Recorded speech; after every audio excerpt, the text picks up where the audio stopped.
നിങ്ങൾ ഓരോ പേജ് തുറക്കുമ്പോഴും നിങ്ങളുടെ ഭാവി ഒരു പടി കൂടി മുന്നോട്ട് പോകും. നമസ്കാരം, ഞാൻ വിശാഖ് പാവുമ്പ. ഏവർക്കും ചലഞ്ചർ ആപ്പിന്റെ ഒരു യൂട്യൂബ് ക്ലാസ്സിലേക്ക് ഹൃദ്യമായ സ്വാഗതം. നമ്മൾ ഇന്ന് കമ്പനി ബോർഡ് LGS പരീക്ഷയ്ക്ക് വേണ്ടി തയ്യാറെടുക്കുന്ന ഉദ്യോഗാർത്ഥികൾക്ക് കുറെ നല്ല ചോദ്യങ്ങൾ പരിചയപ്പെടുത്താനായിട്ടാണ് ഈ ഒരു ക്ലാസ് കൊണ്ട് ഉദ്ദേശിക്കുന്നത്.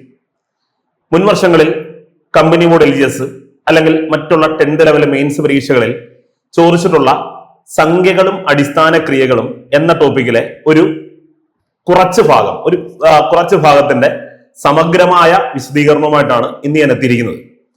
നിങ്ങൾക്കറിയാം, മിക്കപ്പോഴും സംഖ്യകളുടെ തുക, സംഖ്യകളുടെ വ്യത്യാസം, സംഖ്യകളുടെ ഗുണനഫലം എന്നു തുടങ്ങുന്ന മേഖലകൾ വെച്ചുകൊണ്ട് PSC കുറെ ചോദ്യങ്ങൾ ചോദിച്ച് നമ്മളെ കുഴപ്പിക്കാറുണ്ട്. അപ്പൊ അത്തരം ചോദ്യങ്ങൾ വേഗത്തിൽ എങ്ങനെ ചെയ്യാം എന്നാണ് ഇന്നത്തെ ഈ ഒരു വീഡിയോ ക്ലാസ്സിലൂടെ നമ്മൾ അർത്ഥമാക്കുന്നത്. ഓക്കെ, അപ്പൊ ഈ ഒരു വീഡിയോ നിങ്ങൾ ആദ്യാവസാനം കാണുക, നോട്ട് തയ്യാറാക്കി പഠിക്കുക. എല്ലാവർക്കും വിജയാശംസകൾ. വരാൻ പോകുന്ന ഓരോ ദിവസങ്ങളിലും നമ്മൾ കമ്പനി ബോർഡ് LGSനും ഇനി വരാൻ പോകുന്ന പല നോട്ടിഫിക്കേഷൻസിന്റെയും വീഡിയോ ക്ലാസ് കൃത്യമായ സിലബസ് കംപ്ലീഷൻ പോലും യൂട്യൂബിലൂടെ നൽകുന്നതായിരിക്കും. അപ്പം ആരെങ്കിലും ചലഞ്ചറിന്റെ യൂട്യൂബ് ചാനൽ ഇതുവരെയും സബ്സ്ക്രൈബ് ചെയ്തിട്ടില്ലെങ്കിൽ തീർച്ചയായിട്ടും സബ്സ്ക്രൈബ് ചെയ്യുക. കൂടാതെ നമ്മുടെ ഇൻസ്റ്റാഗ്രാം പേജ് ഫോളോ ചെയ്യുക. അപ്പൊ നമുക്ക് ആരംഭിക്കാം. അപ്പോൾ ആദ്യ ചോദ്യം ഇങ്ങനെയാണ്: രണ്ട് സംഖ്യകളുടെ തുക 19ഉം അവയുടെ വ്യത്യാസം 5ഉം ആയാൽ സംഖ്യകൾ ഏതെല്ലാം? ഒരിക്കൽ കൂടി, രണ്ട് സംഖ്യകളുടെ തുക 19ഉം അവയുടെ വ്യത്യാസം 5ഉം ആയാൽ സംഖ്യകൾ ഏതെല്ലാം? സാധാരണഗതിയിൽ ഇത് ചെയ്യുന്നത് കുറെ അധികം ആൾക്കാർ ഇങ്ങനെയാണ്. അതായത് രണ്ട് സംഖ്യകളുടെ തുക എന്ന് കേട്ടാൽ അതിനെ A എന്നും B എന്നും വിളിക്കും, അല്ലെങ്കിൽ X എന്നും Y എന്നും വിളിക്കും. എന്നിട്ട് A + B = 19, A - B = 5. എന്നിട്ട് എന്ത് ചെയ്യും? ഈ രണ്ട് സമവാക്യങ്ങളുടെ നിർദ്ധാരണം ചെയ്യും. എന്ന് പറഞ്ഞാൽ വലുതിൽ നിന്ന് ചെറുത് കുറയ്ക്കുകയോ കൂട്ടുകയോ ചെയ്യും. അങ്ങനെ ചെയ്യുമ്പം ഒരു ചരത്തിന്റെ വില കിട്ടും. ആ വില കൊണ്ടുവന്ന് ഏതെങ്കിലും ഒരു സമവാക്യത്തിൽ ഇട്ട് കൊടുത്ത് അടുത്ത ചരത്തിന്റെ വില കണ്ടുപിടിക്കും. ഇതാണ് സാധാരണ എല്ലാവരും ചെയ്യുന്നത്. നമ്മൾ പക്ഷെ അങ്ങനെ ചെയ്യുന്നില്ല. ഇത് വേഗത്തിൽ എങ്ങനെ ചെയ്യാം എന്ന് കേട്ടോ. രണ്ട് സംഖ്യകളുടെ തുക നമ്മുടെ കയ്യിലുണ്ട്, ആണോ? അതേ രണ്ട് സംഖ്യകളുടെ വ്യത്യാസവും നമ്മുടെ കൈവശമുണ്ട്. നമ്മുടെ കയ്യിൽ രണ്ട് സംഖ്യകളുടെ തുകയും അറിയാം, അതേ രണ്ട് സംഖ്യകളുടെ വ്യത്യാസവും അറിയാമെങ്കിൽ സംഖ്യകളെ കണ്ടുപിടിക്കാൻ യാതൊരുവിധ പാടുമില്ല, ഒന്നുമില്ല. തുകയും വ്യത്യാസവും കൂടി കൂട്ടിയ ശേഷം, തുകയും വ്യത്യാസത്തോടെ കൂട്ടിയ ശേഷം അതിനെ 2 കൊണ്ട് ഹരിച്ചാൽ വലിയ സംഖ്യ കിട്ടും. അതുപോലെ തുകയും വ്യത്യാസവും കൂടി കുറച്ച ശേഷം അതിനെ 2 കൊണ്ട് ഹരിച്ചാൽ ചെറിയ സംഖ്യ കിട്ടും. ഒന്നുകൂടെ പറയാം: തുകയും വ്യത്യാസത്തോടെ കൂട്ടുക, 2 കൊണ്ട് ഹരിക്കുക, വലിയ സംഖ്യ കിട്ടും. തുകയും വ്യത്യാസത്തോടെ കുറയ്ക്കുക, അതിനെ 2 കൊണ്ട് ഹരിക്കുക, ചെറിയ സംഖ്യ കിട്ടും. നമുക്ക് നോക്കാം. 19 5 കൂട്ടിയ മക്കളെ 24 ആണോ? എങ്കിൽ 24/2 എന്ന് പറഞ്ഞാൽ, അതായത് 24ന്റെ പകുതി 12. 12 ആണ് വലിയ സംഖ്യ. ചെറിയ സംഖ്യ കണ്ടുപിടിക്കാൻ തുകയും വ്യത്യാസത്തോടെ കുറയ്ക്കുക, അതിനെ 2 കൊണ്ട് ഹരിക്കുക എന്ന് പറഞ്ഞാൽ പകുതി എടുക്കുക. 19ൽ നിന്ന് 5 കുറച്ചാൽ മകളെ 14.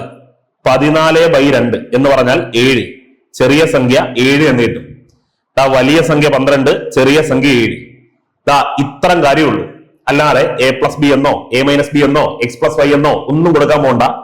തുകയും അറിയാം, വ്യത്യാസവും അറിയാം. എങ്കിൽ സംഖ്യകളെ കണ്ടുപിടിക്കാൻ തുകയും വ്യത്യാസവും കൂടി കൂട്ടുക, അതിനെ 2 കൊണ്ട് ഹരിക്കുക. തുകയും വ്യത്യാസത്തോടെ കുറയ്ക്കുക, അതിനെ 2 കൊണ്ട് ഹരിക്കുക. വലുതും കിട്ടും, ചെറുതും കിട്ടും. ഓക്കെ ആണോ? ക്ലിയർ അല്ലേ? ശരി, എങ്കിൽ അടുത്ത ചോദ്യം ഇങ്ങനെയാണ്: രണ്ട് സംഖ്യകളുടെ തുക 68ഉം അവയുടെ വ്യത്യാസം 24ഉം ആയാൽ സംഖ്യകൾ ഏതെല്ലാം? രണ്ട് സംഖ്യകളുടെ തുക 68ഉം അവയുടെ വ്യത്യാസം 24ഉം ആയാൽ സംഖ്യകൾ ഏതെല്ലാം? ഞാൻ പറഞ്ഞെന്താ മക്കളെ, നമുക്ക് രണ്ട് സംഖ്യകളുടെ തുകയും അറിയാം, വ്യത്യാസവും അറിയാം.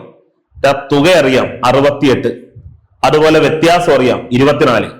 വലിയ സംഖ്യ കണ്ടുപിടിക്കാൻ തുകയും വ്യത്യാസവും കൂടി കൂട്ടുക, അതിനെ 2 കൊണ്ട് ഹരിക്കുക. ചെറിയ സംഖ്യ കണ്ടുപിടിക്കാൻ തുകയും വ്യത്യാസവും തമ്മിൽ കുറയ്ക്കുക, അതിനെ 2 കൊണ്ട് ഹരിക്കുക. ശരി, 68ഉം 24 കൂട്ടുമ്പോൾ നമുക്കറിയാം 8 4 12 2 ശിഷ്ടം 1. 6 2 8 1 9 92 വരും. 92ന്റെ പകുതി 46. 92ന്റെ പകുതി 46. വലിയ സംഖ്യ 46. ചെറിയ സംഖ്യ കണ്ടുപിടിക്കാൻ തുകയും വ്യത്യാസം കുറയ്ക്കുമ്പോൾ 8 4 കുറച്ചാൽ നമുക്കറിയാം 4. 6 2 പോയ മക്കളെ 4. 44/2 വരും.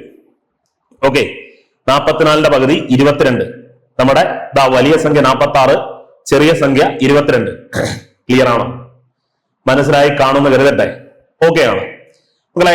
ഈ ചോദ്യം, അതായത് ഇത്തരം ചോദ്യം PSC നമ്മളോട് ചോദിക്കുന്ന കുറച്ച് വെറൈറ്റി രീതിയിലാണ്. നമ്മളിപ്പോ ഡയറക്റ്റ് ചോദ്യം ചെയ്ത് പഠിച്ചത്. അതായത് നേരിട്ട് 2 സംഖ്യകളുടെ തുകയും അതേ 2 സംഖ്യകളുടെ വ്യത്യാസവും തന്നാൽ നമ്മൾ ചെയ്യാൻ പഠിച്ചു. പക്ഷേ PSC ഇത് ആപ്ലിക്കേഷൻ ലെവലിലാണ് നമ്മളോട് ചോദിക്കുന്നത്. എന്തു ആപ്ലിക്കേഷൻ ലെവൽ എന്ന് പറഞ്ഞാൽ, അതായത് നേരിട്ട് ഇങ്ങനെ ചോദിക്കേണ്ട ചോദ്യം നമ്മുടെ നിത്യജീവിതവുമായിട്ട് ബന്ധപ്പെടുത്തി ചോദിക്കും. അപ്പോ അതിനെ ആപ്ലിക്കേഷൻ ലെവൽ എന്നൊക്കെ വിളിക്കും. അപ്പൊ ആപ്ലിക്കേഷൻ ലെവലിൽ ഈ അടുത്തിടെ PSC ചോദിച്ച ചോദ്യത്തിലോട്ട് പോവാം. അതിനു മുമ്പായിട്ട് നിങ്ങൾ അറിഞ്ഞു വെച്ചിരിക്കേണ്ട കാര്യം, ഒരു ഫാക്ട് ഇതാ മക്കളെ. എവിടെയെങ്കിലും നിങ്ങൾ കൂടുതൽ എന്നോ, കേട്ടോണേ, കൂടുതൽ എന്നോ അതുപോലെ കുറവ് എന്നോ 2 വാക്ക് കണ്ടാൽ അതിന്റെ അർത്ഥം വ്യത്യാസം എന്ന്. മക്കളെ, അതിന്റെ അർത്ഥം വ്യത്യാസം എന്ന് ഞാൻ പറഞ്ഞ മനസ്സിലായോ? അതായത് നിങ്ങൾ എവിടെയെങ്കിലും, അതായത് കണക്കിലെന്നല്ല, ഏത് വിഷയത്തിലും ആയിക്കോട്ടെ, നിങ്ങളുടെ ജീവിതത്തിലും ആയിക്കോട്ടെ, കൂടുതലെന്നോ കുറവെന്നോ 2 വാക്ക് കണ്ടാൽ മക്കളെ അതിന്റെ അർത്ഥം വ്യത്യാസം എന്ന. ഉദാഹരണം പറഞ്ഞാൽ നമ്മൾ പറയുമോ, കഴിഞ്ഞ മാസം വന്ന കറണ്ട് ബില്ലിനേക്കാൾ ഒരു 100 രൂപ കുറവാണ് ഈ മാസം എന്ന് പറഞ്ഞാൽ ഈ മാസം 100 രൂപയെ കറണ്ട് ബില്ല് വന്നു എന്നല്ല, കഴിഞ്ഞതും ഈ ബില്ലും തമ്മിലുള്ള വ്യത്യാസം 100 എന്ന്. ഇനി നമ്മൾ പറയുക, ഇപ്പൊ വെളിച്ചെണ്ണയ്ക്ക് കഴിഞ്ഞ ആ മാസത്തേക്കാൾ 50 രൂപ കൂടിയിട്ടുണ്ടെന്ന് എന്ന് പറഞ്ഞാൽ ഈ മാസം 50 രൂപയെ ഉള്ളെന്നല്ല, കഴിഞ്ഞ വിലയേക്കാൾ 50 രൂപ വ്യത്യാസം ഉണ്ടെന്ന. ശരിയാണോ? അതായത് കൂടുതലെന്നോ കുറവെന്നോ 2 വാക്ക് നിങ്ങൾ എവിടെ കണ്ടാലും അതിന്റെ അർത്ഥം വ്യത്യാസം എന്ന. ഇത് മനസ്സിലായല്ലോ? കൂടുതലെന്നോ കുറവെന്നോ 2 വാക്ക് എവിടെ കണ്ടാലും അതിന്റെ അർത്ഥം വ്യത്യാസം എന്ന്. ഇത് ഓക്കെ ആണോ? ശരി. അങ്ങനെയെങ്കിൽ മക്കളതാ ചോദ്യം കണ്ടേ. ഒരച്ഛന്റെയും മകന്റെയും വയസ്സുകളുടെ തുക 85. അച്ഛനേക്കാൾ 27 വയസ്സ് കുറവാണ് മകന്. അച്ഛനേക്കാൾ 27 വയസ്സ് കുറവാണ് മകന്. എങ്കിൽ അച്ഛന്റെ വയസ്സെത്ര, മകന്റെ വയസ്സെത്ര? ഇതാണ് ചോദ്യം. ചോദ്യം കണ്ടോ മക്കളെ? എടാ, ഒരച്ഛന്റെയും മകന്റെയും വയസ്സുകളുടെ തുക 85. ഇനി അച്ഛനേക്കാൾ 27 വയസ്സ് കുറവാണ് മകന്. 27 വയസ്സ് കുറവാണ് മകന്. എങ്കിൽ അച്ഛന്റെ വയസ്സ് എത്രാണെന്നും മകന്റെ വയസ്സ് എത്രാണെന്നും കണ്ടെത്തണം. ശരി മക്കളെ, അച്ഛന്റെയും മകന്റെയും വയസ്സുകളുടെ തുക തന്നിട്ടുണ്ട് 85 എന്ന് പറഞ്ഞാൽ അച്ഛൻ ഒരു വയസ്സാണ്, മകന് മറ്റൊരു വയസ്സാണ്. ഈ 2 സംഖ്യകളുടെ കൂട്ടിയാൽ 85 വരും എന്നല്ലേ പറയുന്നത്? ആണ്. അപ്പൊ മനസ്സിലായി. എടാ, 2 സംഖ്യകളുടെ തുക 85. 2 സംഖ്യകളുടെ തുക 85. ശരിയാണോ? ഇനി 27 വയസ്സ് കുറവാണ് മകൻ എന്ന് പറയുമ്പോ ഞാൻ പറഞ്ഞു എന്തുവാ, മകൻ 27 വയസ്സേ ഉള്ളെന്നാണോ? അല്ല. എന്നാൽ അച്ഛനേക്കാൾ 27 കുറവാണ് മകൻ എന്ന് പറഞ്ഞാൽ ഇവര് തമ്മിലുള്ള വ്യത്യാസം 27 എന്ന്. അതായത് എടാ, 2 സംഖ്യകളുടെ തുക 85, അതേ 2 സംഖ്യകളുടെ വ്യത്യാസം 27. എങ്കിൽ വലിയ സംഖ്യ എത്ര? അതായത് അച്ഛന്റെ വയസ്സ് എത്ര? ചെറിയ സംഖ്യ എത്ര? അതായത് മകന്റെ വയസ്സ് എത്ര? കണ്ടോ, നമ്മൾ നേരത്തെ ചെയ്ത അതേ ചോദ്യം ആപ്ലിക്കേഷൻ ലെവലിൽ വന്നിരിക്കുവാ. അപ്പൊ നമുക്ക് വേണ്ടത് അച്ഛന്റെ വയസ്സ് എത്രാണ്, മകന്റെ വയസ്സ് എത്രാണ് കണ്ടെത്തണം. നമുക്കറിയാം അച്ഛനാണ് മുതിർന്ന വയസ്സ്, കാര്യം പറയുന്നുണ്ട്. അച്ഛനേക്കാൾ 27 വയസ്സ് കുറവാണ് മകന്, അങ്ങനെയും പറയുന്നുണ്ട്. അപ്പൊ മനസ്സിലായി, എന്തായാലും അച്ഛനാണ് വയസ്സ് കൂടുതൽ, മകനാണ് വയസ്സ് കുറവ്. അപ്പം അച്ഛന്റെ വയസ്സ് കണ്ടെത്തുക എന്ന് പറഞ്ഞാൽ വലിയ സംഖ്യ കണ്ടെത്തിയാൽ മതി. വലിയ സംഖ്യ കണ്ടെത്താൻ നമ്മൾ ചെയ്യുന്ന മാർഗം എന്തുവാ മക്കളെ? തുക 85, വ്യത്യാസം 27. ഇത് തമ്മിൽ അങ്ങോട്ട് കൂട്ടും, ഇതിനെ 2 കൊണ്ട് ഹരിക്കും. ഓക്കെ ഇല്ലയോ? 5 7 12 2 ശിഷ്ടം 1, 8 2 10, 10 1 11, 112 വരും. 112/2. ഓക്കെ, 56 എന്ന് വരും. 56. അതായത് മകളെ അച്ഛന്റെ വയസ്സ് 56. ശരി, ഇനി മകന്റെ വയസ്സ് കണ്ടുപിടിക്കാൻ എന്താ മാർഗം? ചെറിയ സംഖ്യ കണ്ടെത്തിയാൽ മതി. ചെറിയ സംഖ്യ കണ്ടെത്താൻ എന്താ മാർഗം? തുകയും വ്യത്യാസവും തമ്മിൽ നമ്മൾ കുറയ്ക്കും, എന്നിട്ട് അതിനെ 2 കൊണ്ട് ഹരിക്കും. ശരിയല്ലേ? പറ. 15 7 പോയാൽ 8. ഓക്കെ, 15 7 പോയാൽ 8. പിന്നെ 7 2 പോയാൽ 5, 58/2 വരും. ഓക്കെ, 20 ഇവിടെ ഒരു തവണ, ഇവിടെ 2 തവണ, ശിഷ്ടം 18 9 തവണ 29. അതായത് മകന്റെ വയസ്സ് 29, അച്ഛന്റെ വയസ്സ് 56, മകന്റെ വയസ്സ് 29. കാര്യം മനസ്സിലായോ? എളുപ്പമല്ലേ? ഞാൻ നിങ്ങളോട് പറഞ്ഞെന്താ മക്കളെ, കൂടുതലെന്നോ കുറവെന്നോ രണ്ട് വാക്ക് എവിടെ കണ്ടാലും അതിന്റെ അർത്ഥം വ്യത്യാസമെന്ന് പറഞ്ഞത് പിടികിട്ടി കാണും എന്ന് തിരിച്ചറിഞ്ഞുകൊണ്ട് ഞാൻ അടുത്ത ചോദ്യത്തിലോട്ട് പോകുന്നു.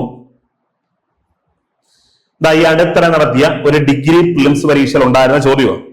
ഒരുപക്ഷെ ഈ വീഡിയോ ക്ലാസ് കണ്ടുകൊണ്ടിരിക്കുന്ന എല്ലാവരും അല്ലെങ്കിൽ കുറച്ചുപേരെങ്കിലും ഈ ഡിഗ്രി പ്രിലിംസ് പരീക്ഷ എഴുതിയവരാണെങ്കിൽ ഈ ചോദ്യം നിങ്ങളുടെ മനസ്സിലോട്ട് കടന്നു വരും. ആ ചോദ്യം ഇങ്ങനെ: ഒരു കുപ്പി വെള്ളത്തിന്റെ വില 25 രൂപയാണ്. അതിൽ കുപ്പിയുടെയും വെള്ളത്തിന്റെയും വില ഉൾപ്പെടുന്നു. കുപ്പിയേക്കാൾ 15 രൂപ കൂടുതലാണ് വെള്ളത്തിന്. എങ്കിൽ കുപ്പിയുടെ വില എത്ര, വെള്ളത്തിന്റെ വില എത്ര? ചോദ്യം ശരിക്കും ശ്രദ്ധിച്ചു നോക്കിയേ മകളെ. ഒരു കുപ്പി വെള്ളത്തിന്റെ വില 25 രൂപയാണ്. ഒരു കുപ്പി വെള്ളത്തിന്റെ വില 25 രൂപയാണ്. അതിൽ മകളെ കുപ്പിയുടെയും വിലയുണ്ട്, വെള്ളത്തിന്റെയും വിലയുണ്ട്.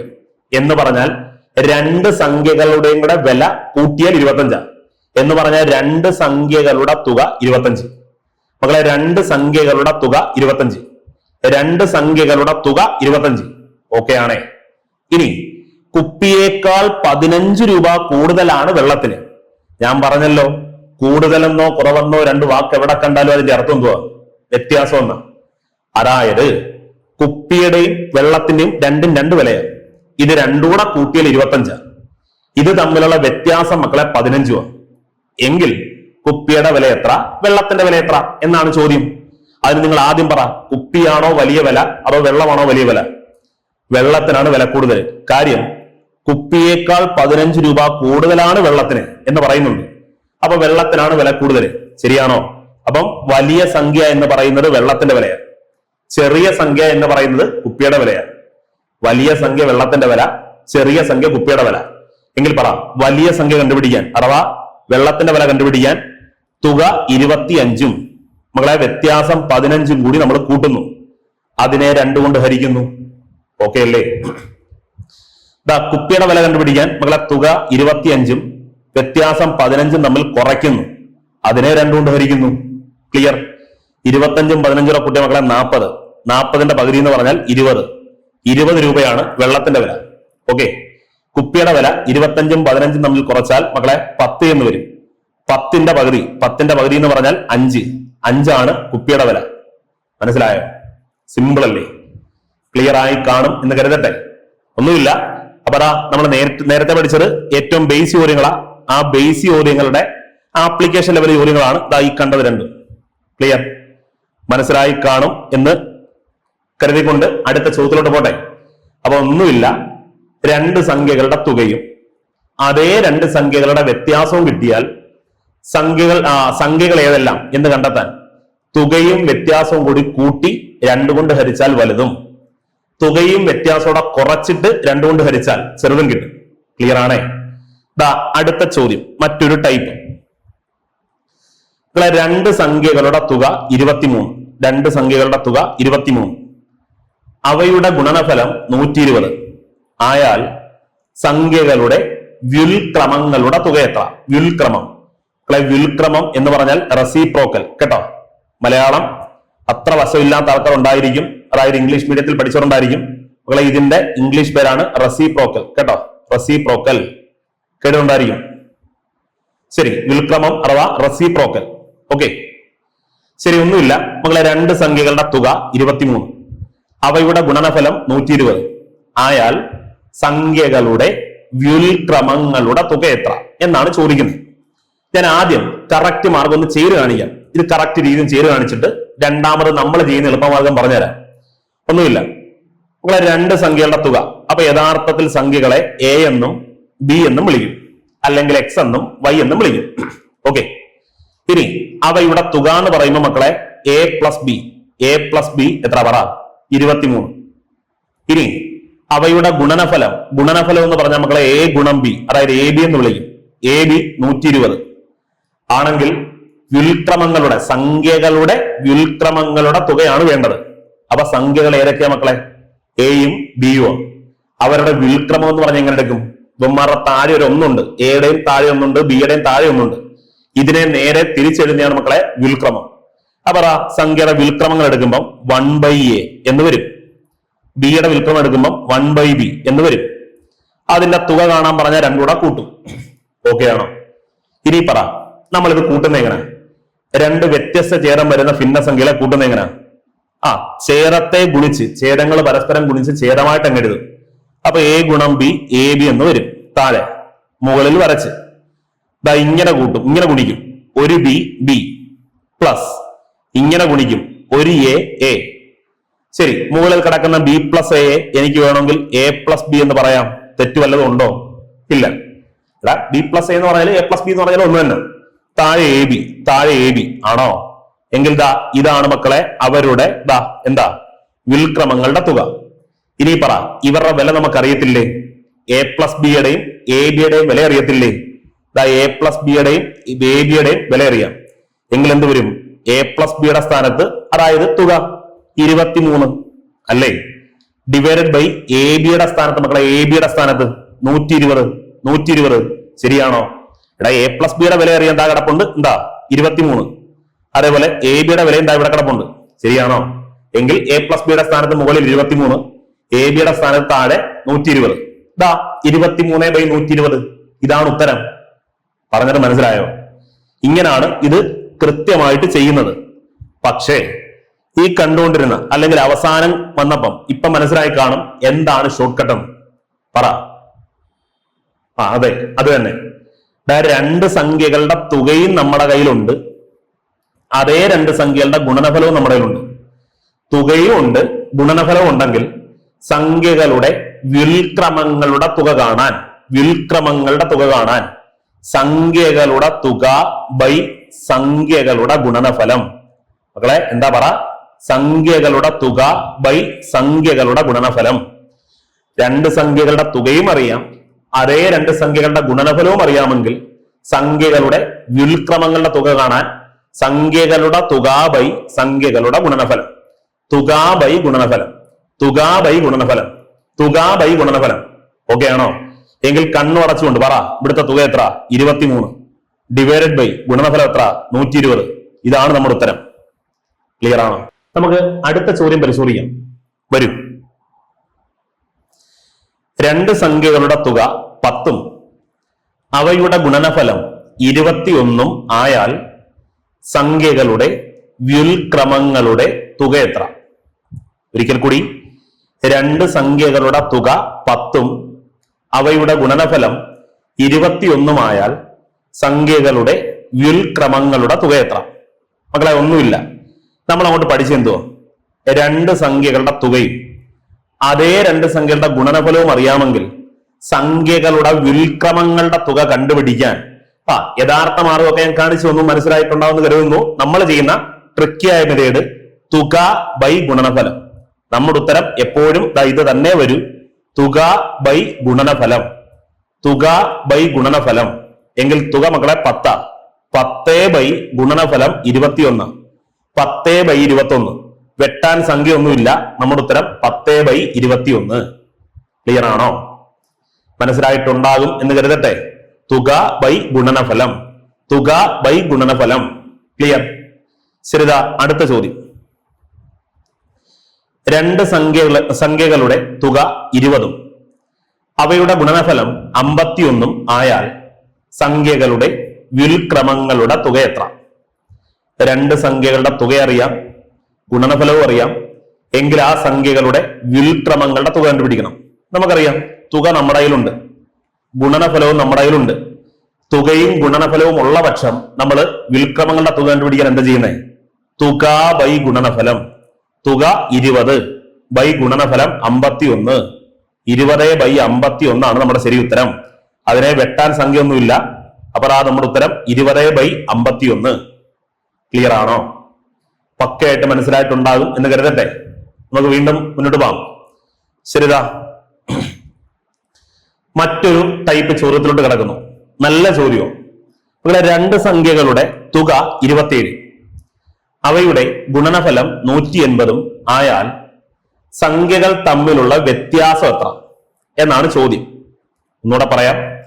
രണ്ട് സംഖ്യകളുടെ തുക 27, അതേ രണ്ട് സംഖ്യകളുടെ ഗുണനഫലം 180 ആയാൽ സംഖ്യകൾ തമ്മിലുള്ള വ്യത്യാസം എത്ര, സംഖ്യകൾ തമ്മിലുള്ള വ്യത്യാസം എത്ര എന്നതാണ് ചോദിക്കുന്നത്. അപ്പൊ നമ്മളതിൽ എന്തൊക്കെ തന്നിരിക്കുന്നത്? കഴിഞ്ഞ ടൈപ്പ് പോലെ തന്നെ ചോദ്യം. കഴിഞ്ഞ ടൈപ്പിനകത്ത് എന്താ? സംഖ്യകളുടെ തുകയുണ്ട്, സംഖ്യകളുടെ ഗുണനഫലവും തന്നിട്ട് സംഖ്യകളുടെ വ്യുൽക്രമങ്ങളുടെ തുക ഉപയോഗിച്ചത്. എന്നാൽ ഇവിടെ അതല്ല, രണ്ട് സംഖ്യകളുടെ തുകയും നമ്മുടെ കയ്യിലുണ്ട്, അതേ രണ്ട് സംഖ്യകളുടെ ഗുണനഫലവും ഉണ്ട്. എങ്കിൽ ആ രണ്ട് സംഖ്യകൾ തമ്മിലുള്ള വ്യത്യാസം കണ്ടുപിടിക്കണം. അപ്പൊ മക്കളെ ഒന്നുമില്ല, ഇതാ ഞാൻ അങ്ങോട്ട് എടുത്തെഴുതുക. സംഖ്യകളുടെ തുക നമ്മുടെ ഉണ്ട്. തുക എത്ര മക്കളെ? 27. അതേ രണ്ട് സംഖ്യകളുടെ ഗുണനഫലം ഉണ്ട് മക്കളെ. ഗുണനഫലം എത്ര? 180 ആയാൽ ആ സംഖ്യകൾ തമ്മിലുള്ള വ്യത്യാസമാണ് കണ്ടുപിടിക്കേണ്ടത്. വ്യത്യാസം കാണാം. ശരി, ഇത് വേണമെങ്കിൽ ഇങ്ങനെയൊക്കെ നമുക്ക് ചിന്തിക്കാം. എങ്ങനെയെന്ന് ചോദിച്ചാൽ, രണ്ട് സംഖ്യകൾ തമ്മിൽ കൂട്ടുമ്പോൾ 27 വരണം, അതേ രണ്ട് സംഖ്യകളെ തമ്മിൽ ഗുണിക്കുമ്പോൾ 180 വരണം. അങ്ങനെയുള്ള ഏതെങ്കിലും സംഖ്യകൾ ഉണ്ടോ എന്ന് കണ്ടെത്തണം. പറഞ്ഞാൽ മനസ്സിലായോ? രണ്ട് സംഖ്യകളുടെ തുക മക്കളെ 27 ഉണ്ട് ഇവിടെ. 27. അതായത് രണ്ട് സംഖ്യകളെ തമ്മിൽ കൂട്ടിയാൽ 27 വരണം, തമ്മിൽ ഗുണിച്ചാൽ 180 വരണം. അങ്ങനെ വരുന്ന ഒരു ജോഡി സംഖ്യകളെ കണ്ടെത്തിയ ശേഷം അവരുടെ വ്യത്യാസമാണ് നമ്മൾ ഉത്തരമായിട്ട് പറയേണ്ടത്. ശരി, അങ്ങനെയുള്ള നമ്മൾ സംഖ്യകളെ തിരക്കി ഇറങ്ങുമ്പോൾ മക്കളെ ഇങ്ങനെ തുടങ്ങാം. അതായത് 1 26, 1 26 കൂട്ടിയ 27. പക്ഷേ ഗുണിച്ചാൽ 180 ആണോ? അല്ല. രണ്ടും 25 കൂട്ടിയാൽ 27. പക്ഷെ ഗുണിച്ചാൽ 180 ആണോ? അല്ല. മൂന്നും 24 കൂട്ടിയാൽ 27. പക്ഷേ ഗുണിച്ചാൽ 180 ആണോ? അല്ല. അങ്ങനെ നമ്മൾ നോക്കി വരുമ്പം മക്കളെ 15 × 12 എന്നൊരു ജോഡി വരും. 15 × 12. 15 × 12 കൂട്ടിയാൽ 27, ഗുണിച്ചാൽ 180 ആണ്. അപ്പൊ മനസ്സിലായി, സംഖ്യകൾ നമ്മളെ തിരക്കിറങ്ങിയ സംഖ്യകൾ 15 ഉം 12 ആണ്. 15 ഉം 12 ആണ്. അവരുടെ വ്യത്യാസം 3 ആണ്. അപ്പൊ നമ്മൾ ഉത്തരമായിട്ട് പറയേണ്ടത് 3 ആണ്. അപ്പം ഈ കണ്ടുകൊണ്ടിരിക്കുന്ന എല്ലാവർക്കും അറിയാം, ഇത് പോസിബിൾ ആണോ? എപ്പോഴും ഇത് പോസിബിൾ ആണോ? അല്ല. ഇതിപ്പോ എനിക്ക് പറയാൻ പറ്റി പെട്ടെന്ന് 15 ഉം 12 ഗുണിച്ചാൽ 180 ആണ്. എന്നാൽ ഇതെല്ലാ കണ്ടീഷനിലും അല്ലെങ്കിൽ എല്ലാ ചോദ്യത്തിലും ഈ ഒരു സാധനം നടക്കത്തില്ല. ഇനി ഇത് ചെയ്യുന്ന വേറെ വിവിധങ്ങളായ വലിയ മാർഗങ്ങളൊക്കെ ഉണ്ട്. നമ്മൾ അതൊന്നും ചെയ്യുന്നില്ല. നമ്മൾ ഇത് പെട്ടെന്ന് എങ്ങനെ ചെയ്യാം എന്ന് ഞാൻ കാണിച്ചു തരാം മക്കളെ. അതിനിതാ ഇതിന്റെ അടുത്ത ചോദ്യോടെ ഞാനൊന്ന് നോക്കുക. അതായത് ചോദ്യം ഇങ്ങനെയും ചോദിക്കും, രണ്ട് സംഖ്യകളുടെ വ്യത്യാസം തരും മക്കളെ. ഇപ്പൊ നമുക്ക് മനസ്സിലായല്ലോ വ്യത്യാസം എത്ര വരുന്നത്? 3 ആണ് വരുന്നത്. ഞാൻ ചോദ്യം തിരിച്ചു എഴുതി കാണിച്ചു തരാം. വ്യത്യാസം 3. അതേപോലെ സംഖ്യകളുടെ ഗുണനഫലം 180. അതായത് ഈ ചോദ്യത്തിന്റെ തന്നെ, ഈ ചോദ്യത്തിന്റെ വ്യത്യാസം ഇപ്പൊ 3 നമ്മൾ കണ്ടതാ. അപ്പൊ വ്യത്യാസം 3, ഗുണനഫലം 180 ആയാൽ സംഖ്യകളുടെ തുക എത്ര എന്നും ചോദിക്കും. തുക നമുക്കറിയപ്പോ എത്ര? 27. ഈ ചോദ്യം തന്നെ ഞാൻ തിരിച്ചെഴുതിയിരിക്കുവോ? മനസ്സിലായോ? ഇവിടുത്തെ വ്യത്യാസം നമുക്ക് 3 കിട്ടുമെന്നറിയാം. അപ്പൊ ആ 3 വെച്ചുകൊണ്ട് വ്യത്യാസവും ഗുണനഫലവും വെച്ചുകൊണ്ട് തിരിച്ച് തുക കാണാനും PS നമ്മളോട് ചോദിക്കും. അപ്പൊ ചോദ്യത്തിന്റെ ഘടനകൾ ഒന്നുകൂടെ പരിചയപ്പെടുക. മക്കളെ, തുകയും ഗുണനഫലവും തന്നിട്ട് വ്യത്യാസം ചോദിക്കും. നേരെ തിരിച്ച് വ്യത്യാസവും ഗുണനഫലവും തന്നിട്ട് തുകയും ചോദിക്കും. ഒന്നുകൂടെ, തുകയും ഗുണനഫലവും തന്നിട്ട് വ്യത്യാസം ചോദിക്കും. വ്യത്യാസവും ഗുണനഫലവും തന്നിട്ട് തുക ചോദിക്കും. ഇങ്ങനെ ഒരു ചോദ്യം ചോദിച്ചാൽ നിങ്ങൾ ചെയ്യേണ്ട ടക്കനെ എന്നുള്ള മാർഗം, നിങ്ങൾ പണ്ട് 10ാം ക്ലാസ്സിൽ പഠിച്ചു മറന്ന ഒരു കുഞ്ഞു സമവാക്യം ഇത് കാണാതെ അങ്ങ് പഠിച്ചാൽ വളരെ വേഗത്തിൽ നമുക്ക് ഉത്തരം ചെയ്യാം. അതായത് നമ്മൾ പണ്ട് പഠിച്ച √b² - 4ac, √b² - 4ac മതി കഴിഞ്ഞു. √b² - 4ac. എടാ, വ്യത്യാസമാണ്. ഇനി പറയുന്നത് കേട്ടണം, വ്യത്യാസമാണ് കണ്ടുപിടിക്കേണ്ടതെങ്കിൽ √b² - 4ac എന്നും, തുകയാണ് കണ്ടുപിടിക്കേണ്ടതെങ്കിൽ √b² + 4ac എന്നും സമവാക്യം അങ്ങോട്ട് എഴുതിയാൽ നമ്മുടെ ഉത്തരം സിമ്പിൾ ആയിട്ട് ചെയ്യാം. ഇവിടെ തുകയും ഗുണനഫലവും തന്നിട്ട് വ്യത്യാസമാണ് കാണേണ്ടതെങ്കിൽ √b² മൈനസ് 4ac. b²-4ac. തുകയാണ് കാണേണ്ടതെങ്കിൽ √b² പ്ലസ് 4ac. പറഞ്ഞത് മനസ്സിലായോ? ശരി, അപ്പൊ ഇനി ഓരോരുത്തരും എന്തെല്ലാമാണെന്ന് പരിചയപ്പെടാം. സിമ്പിളാ. AC രണ്ടുപേരാ, a ഗുണം c. അപ്പൊ അതെന്തായാലും ഗുണനഫലമാണെന്ന് മനസ്സിലാക്ക്. AC എന്ന് പറഞ്ഞാൽ ഗുണനഫലമാണെന്ന് മനസ്സിലാക്ക്. ഇവിടെയും AC എന്ന് പറഞ്ഞാൽ ഗുണനഫലമാണെന്ന് മനസ്സിലാക്ക്. AC എപ്പോഴും ഗുണനഫലമാണ്.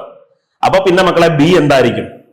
ഗുണനഫലം അല്ലാത്ത പിന്നെ എന്താണോ ചോദ്യത്തിൽ, തുകയാണ് ചോദ്യത്തിലെങ്കിൽ b തുകയായിരിക്കും, വ്യത്യാസമാണ് ചോദ്യത്തിലെങ്കിൽ b വ്യത്യാസമായിരിക്കും. പറഞ്ഞത് മനസ്സിലായോ? പറഞ്ഞത് ഓക്കെ ആണോ? എങ്കിൽ മക്കളെ ഇവിടെ നമ്മുടെ b എത്ര? ഇവിടെ നമ്മുടെ b എന്ന് പറഞ്ഞാൽ തുകയാ 27.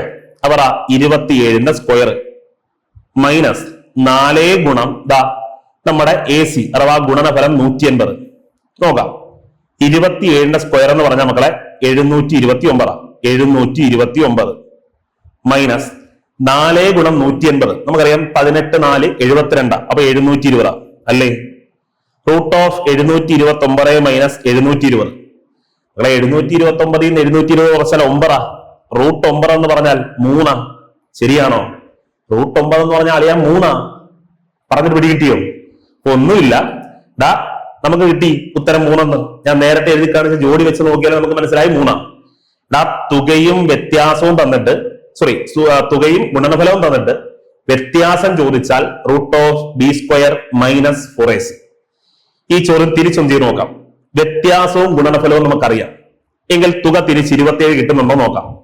എങ്കിൽ പറഞ്ഞ മക്കളെ b² പ്ലസ് 4ac കണ്ടുപിടിക്കണം. ഇവിടുത്തെ b എത്ര മക്കളെ? വ്യത്യാസം 3. 3ന്റെ സ്ക്വയർ പ്ലസ് 4ac 4 ഗുണം 180. പറയൂ, 3ന്റെ സ്ക്വയർ എത്ര മക്കളെ?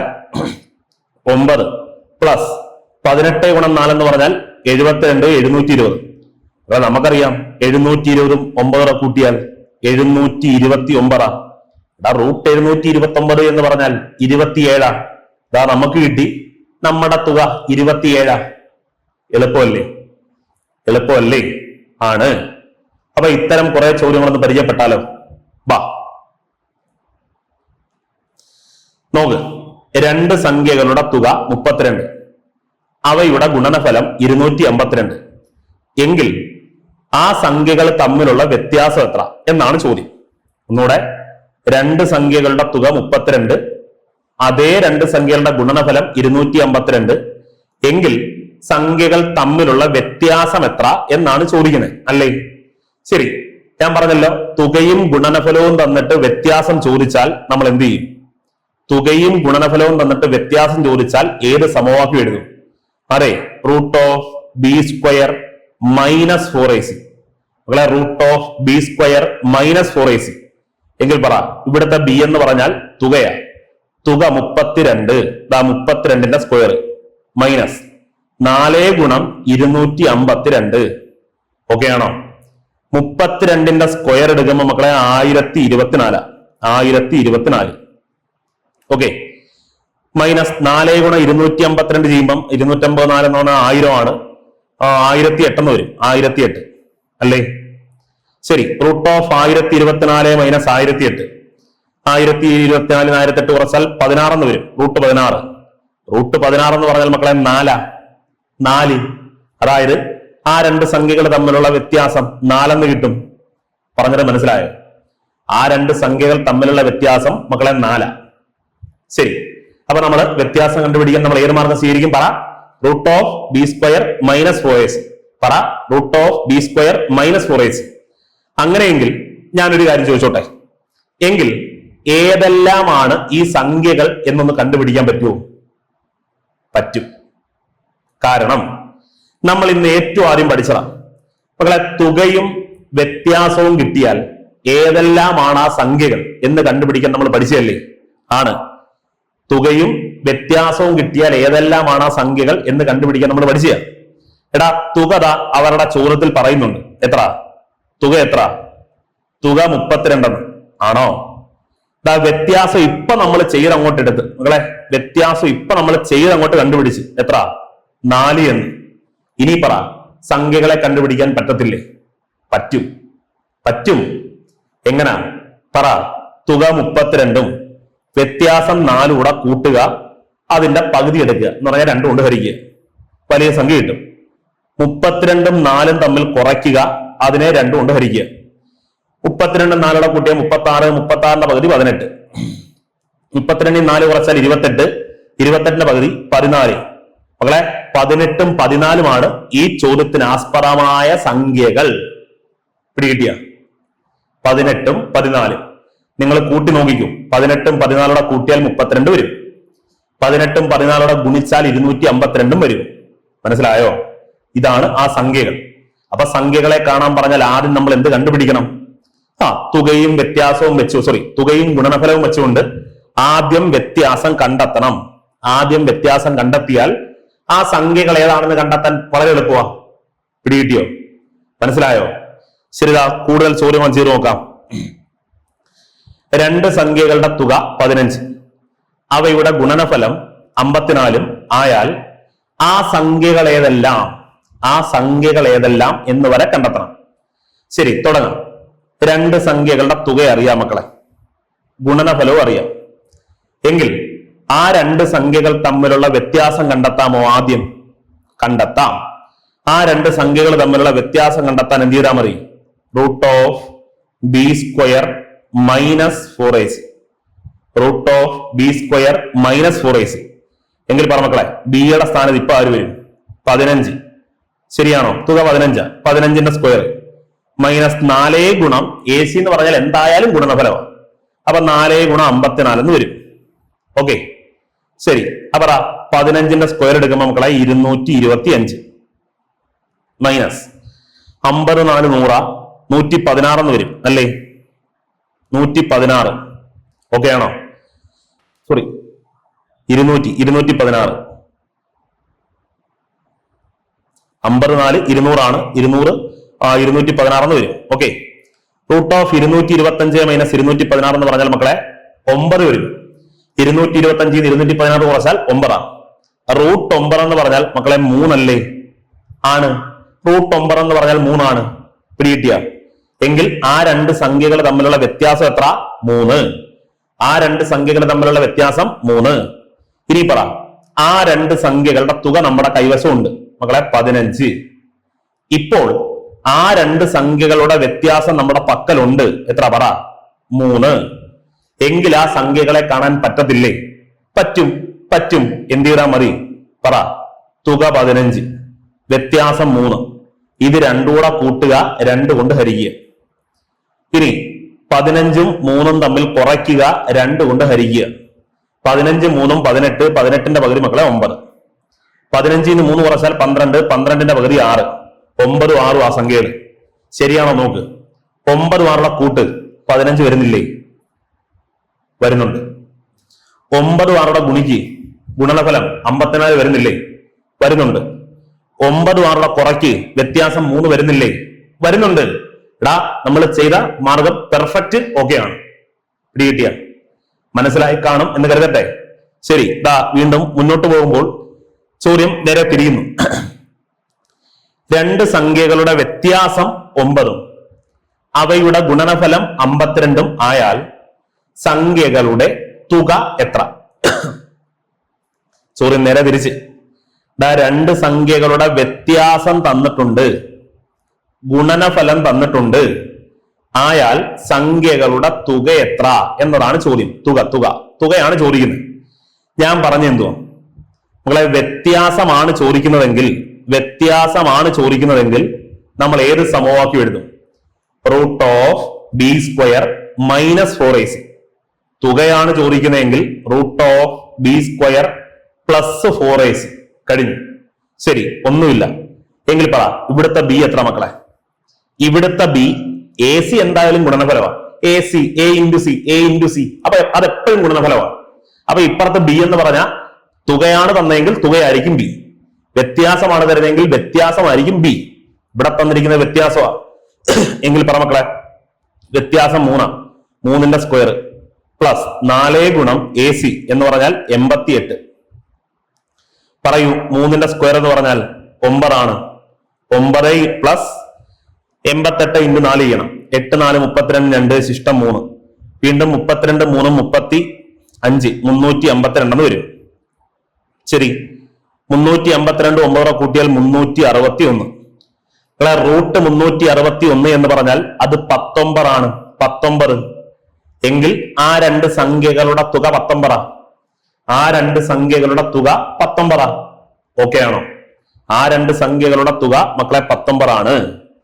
ഇനി ഞാൻ ചോദിച്ചോട്ടെ, എങ്കിൽ ആ സംഖ്യകളെ നമ്മൾ എങ്ങനെ കണ്ടെത്തും? പറ. അതെ, ഇപ്പോൾ ദാ രണ്ട് സംഖ്യകളുടെ തുക നമ്മുടെ കിട്ടി. എത്ര? 19. രണ്ട് സംഖ്യകളുടെ തുക നമ്മുടെ കിട്ടി 19. അതേ രണ്ട് സംഖ്യകളുടെ വ്യത്യാസം അവർ പറഞ്ഞിട്ടുണ്ട്. ദാ എത്ര? 3. എങ്കിൽ സംഖ്യകളെ കാണാൻ എന്താ മാർഗം? തുക 19 വ്യത്യാസം 3 കൂടെ കൂട്ടുന്നു, അതിനെ 2 കൊണ്ട് ഹരിക്കുന്നു. തുക 19 വ്യത്യാസം 3 കൂടെ കുറയ്ക്കുന്നു, അതിനെ 2 കൊണ്ട് ഹരിക്കുന്നു. 19 3 കൂടെ കൂട്ടിയ മക്കളെ 22. 22ന്റെ പകുതി 11. അതേപോലെ 19 3 കുറച്ചാൽ 16. 16ന്റെ പകുതി 8. 11 8 മക്കളെ ആ സംഖ്യകൾ. പിടികിട്ടിയ? എളുപ്പമല്ലേ? ശരിതാ. അപ്പൊ കൂടുതൽ ചോദ്യങ്ങൾ ചെയ്ത് നോക്കാം. മക്കളെ ഇത് നിങ്ങൾ സ്വന്തമായിട്ട് ചെയ്ത് നോക്കണേ. വീഡിയോ പോസ് ചെയ്ത് നിർത്തി ഒന്ന് സ്വന്തമായിട്ട് ചെയ്ത് നോക്ക്. രണ്ട് സംഖ്യകളുടെ വ്യത്യാസമുണ്ട് 11. അവയുടെ ഗുണനഫലമുണ്ട് 60. എങ്കിൽ സംഖ്യകൾ ഏതെല്ലാം എന്ന് വരെ ചെയ്യണം. അപ്പൊ നമ്മൾ ആദ്യം എന്ത് ചെയ്യും? പറ. ആദ്യം എന്ത് ചെയ്യും? വ്യത്യാസവും ഗുണനഫലവും വെച്ചിട്ട് ആദ്യം തുക കണ്ടെത്തും. നമുക്കറിയാം തുക കാണുന്നത് എങ്ങനാ? Root of B square. കാണേണ്ട തുകയാ B square plus 4ac. Root of B square plus 4ac. എങ്കിൽ ഇവിടുത്തെ ബി ആരാ മക്കളെ? പറ. വ്യത്യാസമാണ് 11. 11ന്റെ സ്ക്വയർ പ്ലസ് 4 ഗുണം AC. AC മക്കളെ 60. 11ന്റെ സ്ക്വയർ എന്ന് പറഞ്ഞാൽ 121 അല്ലേ? 121 പ്ലസ് 60 ഗുണം 4 എന്ന് പറഞ്ഞാൽ 240 അല്ലേ? 240. കൂട്ടുമ്പോൾ ദാ 1 വരും. 4 2 6, 2 1 3. 361 എന്ന് വരും. 361. ഓക്കെ, 361. എങ്കിൽ റൂട്ട് 361 എന്ന് പറഞ്ഞാൽ മക്കളെ 19 അല്ലേ? റൂട്ട് 361 എന്ന് പറഞ്ഞാൽ 19 ആണ് അല്ലേ? ഓക്കെ, ശരിയെങ്കിൽ ദാ ആ രണ്ട് സംഖ്യകളുടെ തുക മക്കളെ 19 എന്ന് വരും. ആ രണ്ട് സംഖ്യകളുടെ തുക മക്കളെ 19 എന്ന് കിട്ടും. തുക 19. അതുപോലെ വ്യത്യാസം നമ്മളിലുണ്ട് 11. വ്യത്യാസം 11. എങ്കിൽ സംഖ്യകളെ കാണാൻ എന്ത് മാർഗം? തുക 19 വ്യത്യാസം 11 കൂടെ കൂട്ടുക, അതിനെ 2 കൊണ്ട് ഹരിക്കുക. അതുപോലെ തുക 19 വ്യത്യാസം 11 തമ്മിൽ കുറയ്ക്കുക, അതിനെ 2 കൊണ്ട് ഹരിക്കുക. നമുക്കറിയാം 19 11 കൂടെ കൂട്ടിയ 30. 30ന്റെ പകുതി 15. 19 11 കുറച്ചാൽ 8. 8ന്റെ പകുതി 4. ശരിയാണോ? 15 4 ആണ് നമ്മൾ തിരക്കി വന്ന രണ്ട് സംഖ്യകൾ. നിങ്ങൾ നോക്ക് മക്കളെ, 15 4 കൂടെ കുറച്ചാൽ വ്യത്യാസം 11 വരുന്നില്ലേ? വരുന്നുണ്ട്. 15 4 കൂടെ ഗുണിച്ചാൽ ഗുണനഫലം 60 വരുന്നില്ലേ? വരുന്നുണ്ട്. ഗുണനഫലം 60 വരുന്നുണ്ട്. 15 4 കൂടെ കൂട്ടിയാൽ തുക 19 വരുന്നുണ്ട്. എല്ലാം പെർഫെക്റ്റ്. ഓക്കെയാ? ക്ലിയർ ആണോ? പറഞ്ഞത് മനസ്സിലായി കാണും എന്ന് കരുതട്ടെ. ശരി, അങ്ങനെയെങ്കിൽ ഇതാ നമ്മൾ മറ്റൊരു ടൈപ്പ് ചോദ്യത്തിലോട്ട് കിടക്കുന്നു. നമ്മുടെ 6ാം ക്ലാസ്സിലെ പാഠപുസ്തകത്തിൽ പഠിക്കാനുള്ള ഒരു ഭാഗമാണ്. PSC മിക്കപ്പോഴും ചോദിക്കുന്ന ചോദ്യങ്ങളുടെ കൂട്ടത്തിൽ ഒന്നുമാണ് ഇത്. 900ന്റെ ഘടകങ്ങളുടെ എണ്ണം എത്ര? 900ന്റെ ഘടകങ്ങളുടെ എണ്ണം എത്ര? ഇതാണ് ചോദ്യം. മക്കളെ, ഘടകങ്ങളുടെ എണ്ണം കണ്ടുപിടിക്കണമെങ്കിൽ യഥാർത്ഥത്തിൽ നമുക്ക് വേണമെങ്കിൽ 900 ഗുണനഫലമായിട്ട് വരാൻ 1 ഗുണം 900 900. 1ഉം 900 900ത്തിന്റെ ഘടകങ്ങളാണ്. 2 ഗുണം 450 അല്ലേ? അപ്പൊ 2ഉം 450 900ത്തിന്റെ ഘടകങ്ങളാണ്. അതുപോലെ 3 ഗുണം 300. 3ഉം 300ഉം 900ത്തിന്റെ ഘടകങ്ങളാണ്. അതേപോലെ 4 ഗുണം 225. 4ഉം 225ഉം 900ത്തിന്റെ ഘടകങ്ങളാണ്. അതേപോലെ 5 ഗുണം 180. അതേപോലെ അങ്ങനെ എഴുതി നോക്കുമ്പോൾ കുറെ പോവും. ഇത്രയൊക്കെ എഴുതി കണ്ടുപിടിക്കാൻ പറ്റുമോ? പറ്റത്തില്ല. ഏകദേശം 27ഓളം ഘടകങ്ങളുണ്ട്, 27 ഘടകങ്ങളുണ്ട് 900-ന്. ഈ 27 ഘടകങ്ങളെ എഴുതി നോക്കി കണ്ടുപിടിക്കുക എന്ന് പറഞ്ഞ മക്കളെ ദുഷ്കരവാ, പാടാ, നടപ്പവശമല്ല. അപ്പൊ ഇത് വേഗത്തിൽ എങ്ങനെ ചെയ്യാം എന്ന് പറഞ്ഞുതരട്ടെ. ഒന്നുമില്ല, ഘടകങ്ങളുടെ എണ്ണം കണ്ടുപിടിക്കാൻ മക്കളെ ഘടകക്രിയ ചെയ്യണം. ഘടകങ്ങളുടെ എണ്ണം കണ്ടുപിടിക്കാൻ മക്കളെ ഘടകക്രിയ ചെയ്യണം. ഫാക്ടേഴ്സിന്റെ എണ്ണം കാണണമെങ്കിൽ ഫാക്ടറൈസ് ചെയ്യണം. ഫാക്ടേഴ്സിന്റെ എണ്ണം കാണാൻ ഫാക്ടറൈസ് ചെയ്യണം. ഘടകങ്ങളുടെ എണ്ണം കാണാൻ ഘടകക്രിയ ചെയ്യണം. അപ്പോൾ 900-നെ നമ്മൾ ഘടകക്രിയ ചെയ്യണം. ഇനി ഘടകക്രിയ ചെയ്യുമ്പോൾ നമ്മൾ ശ്രദ്ധിക്കേണ്ടത് മക്കളെ എപ്പോഴും എപ്പോഴും എപ്പോഴും പ്രൈം നമ്പർ കൊണ്ട് മാത്രമേ ഘടകക്രിയ ചെയ്യാൻ പാടുള്ളൂ. എന്ന് പറഞ്ഞാൽ അഭാജ്യ സംഖ്യ. എന്താ അഭാജ്യ സംഖ്യ? ഒന്നും ആ സംഖ്യയും മാത്രം ഘടകങ്ങളായിട്ട് വരുന്ന സംഖ്യകളെ നമ്മൾ വിളിക്കുന്ന പേരാണ് അഭാജ്യ സംഖ്യ, പ്രൈം നമ്പർ. ഏറ്റവും ചെറിയ പ്രൈം നമ്പർ 2, പിന്നെ 3, പിന്നെ 5, അടുത്തത് 7, പിന്നെ 11, 13, 17, 19 അങ്ങനെ അങ്ങോട്ട് പോകും. അപ്പം 900-ലെ എപ്പോഴും ഘടകക്രിയ ചെയ്യാൻ നമ്മൾ ഉപയോഗിക്കേണ്ട സംഖ്യ പ്രൈം നമ്പേഴ്സ് ആയിരിക്കണം, ശ്രദ്ധിക്കണം. ഓക്കെ, അപ്പൊ 900-ന്റെ ഘടകങ്ങൾ എണ്ണം കണ്ടുപിടിക്കാൻ 900-നെ നമുക്ക് ഇഷ്ടമുള്ള പ്രൈം നമ്പർ ഇട്ട് ഹരിക്കാം. അത് 2 ഇട്ട് ഹരിക്കാം, 3 ഇട്ട് ഹരിക്കാം, 5 ഇട്ട് ഹരിക്കാം, എന്ത് വേണേലും ചെയ്യാം. പക്ഷേ പ്രൈം ആയിരിക്കണം. ഓക്കെ, ഞാൻ മകളെ തൽക്കാലം ഇപ്പൊ 3 കൊണ്ട് ഹരിക്കുമോ? 3 കൊണ്ട് തുടങ്ങാം. 9-നകത്ത് 3 വട്ടം 300 എന്ന് വരും. വീണ്ടും ഞാൻ 300-നെ 3 കൊണ്ട് ഹരിക്കുമോ? ഓക്കെ, വീണ്ടും ഞാൻ 300-നെ 3 കൊണ്ട് ഹരിക്കുമോ? 100 എന്ന് വരും. ഓക്കെ, ഇനി എന്തായാലും 100-നെ എനിക്ക് 3 കൊണ്ട് ഹരിക്കാൻ പറ്റത്തില്ല. 100-നകത്തിൽ അടങ്ങുന്ന പ്രൈം നമ്പർ എടുക്കണം.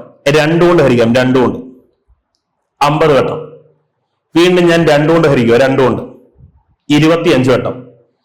ഇനി 25-നെ 2 കൊണ്ട് ഹരിക്കാൻ പറ്റത്തില്ല, 3 കൊണ്ട് ഹരിക്കാൻ പറ്റത്തില്ല. ഇനി 25-ൽ അടങ്ങുന്ന പ്രൈം നമ്പർ 5. 5 കൊണ്ട് ഹരിക്കുമ്പം 5 വട്ടം. അവസാനമായിട്ട് 5 കൊണ്ട് ഹരിക്കുമ്പം 5 1 വട്ടം. ഓക്കെ, അപ്പൊ ഇവനെ എങ്ങനെ മാറ്റി എഴുതി വെക്കാം മക്കളെ? 3 എത്ര തവണയുണ്ട്? 3 2 തവണയുണ്ട്. 900-ന്റെ ഘടകങ്ങൾ എടുത്തപ്പം മക്കളെ 3 2 തവണയുണ്ട്. അപ്പൊ നമുക്കതിനെ 3-ന്റെ സ്ക്വയർ എന്നെഴുതാം. ഓക്കെ, അതേപോലെ 2 എത്ര വട്ടം ഉണ്ട് മക്കളെ? 2 വട്ടം ഉണ്ട്. അപ്പൊ നമുക്ക് അവനെ 2-ന്റെ സ്ക്വയർ എന്ന് എഴുതാം. ശരിയാണോ? അതേപോലെ 5 എത്ര തവണ ഗുണിച്ചിട്ടുണ്ട് മക്കളെ? 5 2 വട്ടം. അപ്പോ 5-ന്റെ സ്ക്വയർ എന്ന് എഴുതാം. തെറ്റാണോ? ഒരു തെറ്റുമല്ല. എടാ, 3-ന്റെ സ്ക്വയർ ഗുണം 2-ന്റെ സ്ക്വയർ ഗുണം 5-ന്റെ സ്ക്വയർ, ഇതാണ് മക്കളെ 900. 900-നെ നമ്മൾ ഇങ്ങനെ ആക്കി വെച്ചു. ഇവിടം വരെ ക്ലിയർ ആണോ? ഇവിടം വരെ ഓക്കെ ആണോ? പറ, ഇവിടം വരെ ഓക്കെ ആണ്. ഇനി ഇത്രയേ ഉള്ളൂ. പ്രൈം നമ്പറുകളുടെ പവറുകൾ ആക്കി വെച്ചിരിക്കുന്നത്, പ്രൈമിന്റെ പവറുകൾ, പ്രൈം നമ്പറിന്റെ പവറുകൾ. എങ്കിൽ അടുത്ത സ്റ്റെപ്പ് മക്കളെ, ഈ കിട്ടിയ പവറുകളോട്, അതായത് പ്രൈം നമ്പറുകളുടെ പവറുകളായിട്ട് വന്ന സംഖ്യകളോട് നിങ്ങൾ 1 വീതം കൂട്ടണം. മക്കളെ, ഏറ്റവും ആദ്യം കിടക്കുന്ന 3-ന് പവർ 2. ആ 2-നോട് നിങ്ങൾ 1 കൂട്ടിയാൽ 3. അടുത്ത പ്രൈം നമ്പറിന്റെയും പവർ 2. അതിനോട് നിങ്ങൾ 1 കൂട്ടിയാൽ അവിടെയും 3 കിട്ടും. അടുത്തതാ ഇവന്റെ പവറിനോട് നിങ്ങൾ 1 കൂട്ടണം. 1 കൂട്ടിയാൽ മക്കളെ 3 കിട്ടും. ചെറിയ സ്റ്റെപ്പ് എന്തുവാ? പ്രൈം നമ്പറുകളുടെ പവറുകളായിട്ട് വന്ന സംഖ്യകളോട് 1 വീതം കൂട്ടണം. അങ്ങനെ കൂട്ടുമ്പോൾ മക്കളെ 3 കിട്ടി, വീണ്ടും 3 കിട്ടി, അപ്പുറത്ത് 3 കിട്ടി. ഇത് 3 അങ്ങ് ഗുണിക്കുക. ഇതാണ് നമ്മുടെ ഉത്തരം. 3 ഗുണം 3 എന്ന് പറഞ്ഞാൽ 27. അതായത് 900-ന്റെ ആകെ ഘടകങ്ങളുടെ എണ്ണം മക്കളെ 27. മനസ്സിലായ? സിമ്പിൾ അല്ലേ? വളരെ സിമ്പിൾ സ്റ്റെപ്പുകളാണ്. 900-ന്റെ ആകെ ഘടകങ്ങളുടെ എണ്ണം മക്കളെ 27. പിടി കിട്ടിയോ? ഒരു 2 ചോദ്യം ചെയ്തു നോക്കാം, അപ്പോഴത്തേക്കും കാര്യം സെറ്റ് ആവും. ശരി, നോക്ക്. 500-ന്റെ ഘടകങ്ങളുടെ എണ്ണം മക്കളെ എഴുതി നോക്കി കണ്ടുപിടിക്കുക എന്ന് പറഞ്ഞാൽ ദുഷ്കരമാണ്. നമുക്കറിയാം, എഴുതി നോക്കുമ്പോൾ 500 1 ഉണ്ട്, 500 ഉണ്ട്, 2 ഉണ്ട്, 250 ഉണ്ട്, 3 ഗുണം ഒന്നുമില്ല, 4 ഗുണം 125 ഉണ്ട്, 5 ഗുണം 100 ഉണ്ട്, 6 ഗുണം ഒന്നുമില്ല, ഉണ്ടോ? ഇല്ല. 7 ഇല്ല, 8 ഉണ്ടെന്ന് തോന്നുന്നു. അങ്ങനെ ഇത് എഴുതി നോക്കി കണ്ടുപിടിക്കാന്ന് പറഞ്ഞാൽ ഇച്ചിരി പാടാ. അപ്പൊ നമ്മൾ ചെയ്യുന്നതാണ് 900-ന്റെ ഘടകങ്ങൾ എണ്ണം 500-ന്റെ ഘടകങ്ങൾ എണ്ണം കണ്ടുപിടിക്കാൻ 500-നെ ആദ്യം ഫാക്ടറൈസ് ചെയ്യണം. ശരി, എപ്പോഴും ഫാക്ടറൈസ് ചെയ്യാൻ ഉപയോഗിക്കേണ്ട സംഖ്യ അഭാജ്യ സംഖ്യ, പ്രൈം നമ്പർ. ശരി, ആദ്യം ഞാൻ 500നെ 5 കൊണ്ട് ഹരിക്കുന്നു. 5 കൊണ്ട് ഹരിക്കുമ്പോൾ 100 എന്ന് വരും. വീണ്ടും ഞാൻ 100നെ 5 കൊണ്ട് തന്നെ ഹരിക്കുന്നു. 5 കൊണ്ട് 20 എന്ന് വരും. 20നെ വീണ്ടും ഞാൻ 5 കൊണ്ട് തന്നെ ഹരിക്കുന്നു. 4 എന്ന് വരും.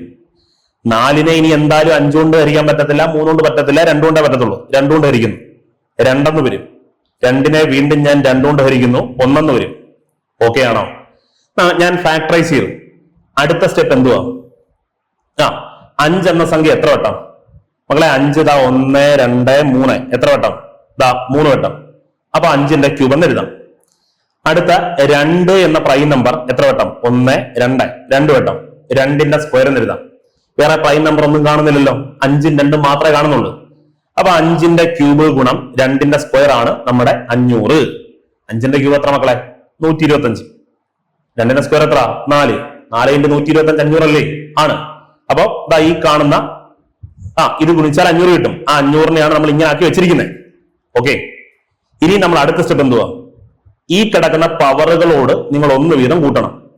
3നോട് 1 കൂട്ടിയാൽ മക്കളെ 4. 2നോട് 1 കൂട്ടണം. 2നോട് 1 കൂട്ടിയാൽ 3. നമ്മുടെ ഉത്തരം 4 × 3 12. ആകെ ഘടകങ്ങളുടെ എണ്ണം 12. മനസ്സിലായോ? എളുപ്പമല്ലേ? ഒരു ചോദ്യം ചെയ്താലോ? 128ന്റെ ഘടകങ്ങളുടെ എണ്ണം സ്വന്തമായിട്ടും ചെയ്ത് നോക്കി. ഞാൻ ചെയ്യുന്ന നോക്കാറെ ഒന്ന് പോസ് ചെയ്യുക, സ്വന്തമായിട്ട് ചെയ്യുക. 128ന്റെ ഘടകങ്ങളുടെ എണ്ണം കണ്ടുപിടിക്കാൻ 128നെ നമ്മൾ ഘടകക്രിയ ചെയ്യും. എന്തുകൊണ്ട് ചെയ്യാൻ പാടുള്ളൂ എന്ന് ഞാൻ പറഞ്ഞത്? അഭാജ്യ സംഖ്യ ആയിരിക്കണം. 2 ഒരു പ്രൈം നമ്പറാണ്. 1-നകത്തിൽ 2 അടങ്ങുന്നില്ല. 12-നകത്ത് 6 തവണ 64 എന്ന് വരും. വീണ്ടും 2 കൊണ്ട് ഹരിക്കാം, 32 എന്ന് വരും. വീണ്ടും മക്കളെ 2 കൊണ്ട് ഹരിക്കുന്നു, 16 എന്ന് വരും. വീണ്ടും മക്കളെ 16നെ ഞാൻ 2 കൊണ്ട് ഹരിക്കുന്നു, 8 എന്ന് വരും. 8നെ 2 കൊണ്ട് ഹരിക്കുന്നു, 4 എന്ന് വരും. 4നെ 2 കൊണ്ട് ഹരിക്കുന്നു, 2 എന്ന് വരും. 2നെ അവസാനമായിട്ട് 2 കൊണ്ട് ഹരിക്കുന്നു, 1 എന്ന് വരും. ശരിയാണോ? അപ്പൊ മനസ്സിലായി, 128-നകത്തിൽ 2 എന്ന പ്രൈം നമ്പർ മാത്രമേ ഉള്ളൂ. അത് എത്ര എണ്ണം ഉണ്ട്? 1 2 3 4 5 6 7 എണ്ണം ഉണ്ട്. അതായത് 2�7 ആണ് മക്കളെ 128. 2�7. എങ്കിൽ പറ, ഇതിനോടൊപ്പം നിങ്ങൾ എന്ത് ചെയ്താൽ മതി? ഇതിനോടൊപ്പം 1 അങ്ങ് കൂട്ടുക. 7 7നോട് 1 കൂട്ടിയാൽ 8. ഇനി പ്രത്യേകിച്ച് ഇതിനോടൊപ്പം ഗുണിക്കാൻ വേറെ സംഖ്യ ഒന്നും ഇല്ലല്ലോ? ഇല്ല. എങ്കിൽ മനസ്സിലായി, 128ന്റെ ഘടകങ്ങളുടെ എണ്ണം മൊത്തം 8. 128ന്റെ ഘടകങ്ങളുടെ എണ്ണം 8. മനസ്സിലായോ? സിമ്പിൾ അല്ലേ? അപ്പൊ ഇന്ന് തൽക്കാലം നമുക്ക് ഇതോടുകൂടി ഈ ഒരു ക്ലാസ് ഇവിടെ വൈൻഡപ്പ് ചെയ്യാം. അപ്പൊ ഇന്നത്തെ ക്ലാസ് ആദ്യാവസാനം കണ്ടുകൊണ്ടിരുന്ന എല്ലാവർക്കും ഒരു ബിഗ് താങ്ക്സ് ആൻഡ് വിജയാശംസകൾ. അപ്പം വരാനിരിക്കുന്ന മറ്റുള്ള പരീക്ഷകൾക്ക് വേണ്ടിയുള്ള ക്ലാസ്സുകൾ യൂട്യൂബിൽ നമ്മൾ നൽകുന്നതായിരിക്കും. അപ്പൊ ഇതുവരെയും ഒരിക്കൽ കൂടി ആവർത്തിക്കുന്നു, നമ്മുടെ യൂട്യൂബ് ചാനൽ സബ്സ്ക്രൈബ് ചെയ്തിട്ടില്ലാത്ത എല്ലാവരും ചാനൽ സബ്സ്ക്രൈബ് ചെയ്യുക. കൂടാതെ ഇൻസ്റ്റാഗ്രാം പേജ് ഫോളോ ചെയ്യുക. അപ്പൊ ഇതുപോലുള്ള കൂടുതൽ ടിപ്സും ട്രിക്സുമായിട്ട് ഞാൻ വരുന്നതായിരിക്കും. അപ്പൊ എല്ലാവർക്കും ഓൾ ദി ബെസ്റ്റ്.